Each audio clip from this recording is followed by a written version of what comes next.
Nous allons parler aujourd'hui de la campagne No Logo de McDonald's et de la campagne des panneaux croqués de McDonald's.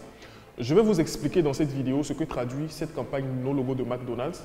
Ensuite, je ferai une comparaison de la campagne No Logo de McDonald's, mais cette fois-ci avec une marque aussi populaire, assez connue. Et ensemble, à la fin, nous verrons si véritablement cette campagne No Logo de McDonald's mérite le fort écho qu'elle a pu avoir ces derniers mois dans le monde de la publicité. Nous allons en parler, rassurez-vous, mais ce sera juste après l'intro.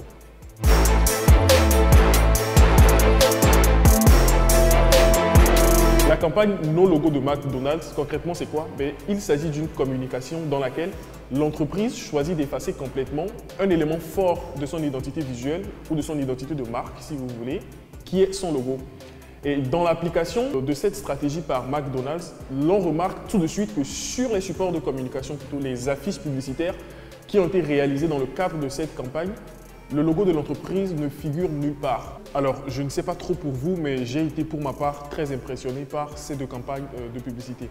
Impressionné, pas parce qu'elles sont finalement si originales que ça, et ça c'est un élément qu'on verra un peu plus loin dans la vidéo, mais impressionné parce que cela dénote du niveau de notoriété que McDonald's a pu atteindre au point de se permettre ces genres de pratiques communicationnelles. Le logo, c'est le premier élément d'une identité visuelle ou le premier élément d'une identité de marque.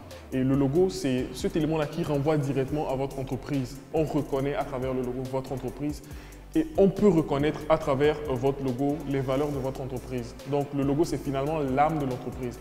Eh bien, en 2020-2021, des entreprises telles McDonald's se permettent de ne pas mettre sur leur support de communication, quand elles mènent des campagnes, leur logo qui est leur première identité.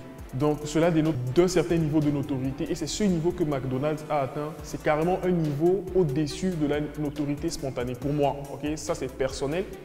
Mais je pense que cette manière de faire, c'est-à-dire on se permet ces genres de pratiques communicationnelles quand on atteint un niveau où on n'a plus rien à prouver, voilà, où la notoriété est vraiment au-delà même de la notoriété spontanée. Ce niveau, pour moi, c'est vraiment le Graal de la notoriété. Et donc, c'est ce que McDonald's s'est permis de faire parce qu'aujourd'hui, la marque, selon moi, n'a plus rien à prouver.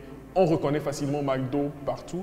Et il faut le dire, elles sont très peu, sinon très rares, ces entreprises qui peuvent se permettre ces genres de pratiques publicitaires. Et parmi cette élite, nous avons également Coca-Cola qui, je pense, peut se permettre également ces genres de pratiques publicitaires.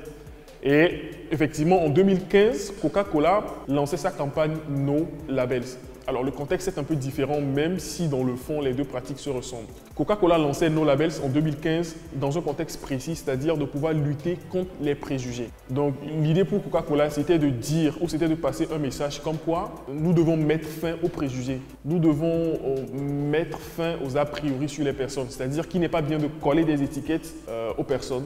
Et c'était dans cette logique que la campagne No Labels a été lancée, où l'entreprise voulait faire comprendre à ses cibles que le monde pourrait être meilleur si nous n'avons pas de préjugés, le monde pourrait être meilleur s'il n'y avait pas d'étiquette. Et pour montrer l'exemple, Coca-Cola va loin en enlevant carrément l'étiquette ou le logo qui est le premier élément de son identité.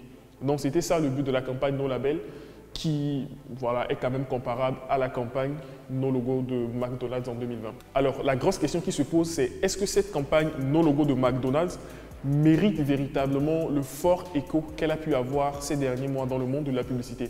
Certains diront oui, certains diront non. Et c'est d'ailleurs ce qui a suscité beaucoup de questionnements sur les réseaux sociaux où on accusait carrément la marque d'autoplagiat. Parce que rappelons-le, la marque lançait à Vienne une campagne similaire à la campagne des panneaux croqués. Et cela suscitait beaucoup de questionnements sur les réseaux sociaux au point de se demander si l'entreprise McDonald's ne ferait pas de l'autoplagiat. On avait déjà mené une campagne en 2003 et on se permet de ramener à peu près le même concept en 2020. Est-ce que ça ne serait pas de l'autoplagiat? Peut-être oui, peut-être non, mais moi, mon avis sur la question, ouais, peut-être bien, mais ce n'est pas si dramatique parce que ça demeure personnel. Je pense quand même qu'aujourd'hui, il est difficile de partir du néant et de créer un élément 100% original. Donc, je pense que l'inspiration est permise. Donc, McDonald's a bien le droit de s'inspirer de ce qui est déjà fait pour apporter sa touche, sa plus-value à la marque. D'autant plus que l'entreprise n'est pas allée très loin pour aller chercher de l'inspiration. Au contraire, elle est retournée dans son histoire, dans son passé, pour aller puiser de l'inspiration qui finalement est sienne. Revenir dans un contexte 2020-2021 et l'appliquer en espérant que le succès que cette campagne a eu en 2003 soit pareil voilà, à celle qu'elle pourrait avoir en 2020-2021. Et donc franchement, moi je pense que la campagne a réussi. Alors si moi j'étais concurrent, je me poserais la question parce que c'est quand même fort le message que McDo essaie de passer. Le message, c'est-à-dire de 2003 à 2020, les gars, vous n'avez pas pu faire mieux. Donc on est obligé de retourner en 2003 dans notre propre histoire et de puiser l'inspiration que nous avions eue, de revenir en 2020 où les choses sont censées quand même évoluer, mais voilà, d'appliquer la même chose de sorte à ce que ça marche. Donc les gars, les concurrents, vous dormez, bougez-vous, voilà. Nous nous rapprochons de la fin de cette vidéo. Je vous remercie d'être resté jusqu'à la fin. Si vous avez des suggestions, n'hésitez pas à les mettre en commentaire. Et si cette vidéo vous a plu, n'hésitez pas à la partager à vos proches, à vos amis. Ça fait toujours plaisir. Mais ce qui fait encore plus plaisir, c'est quand vous vous abonnez. Allez, portez-vous bien.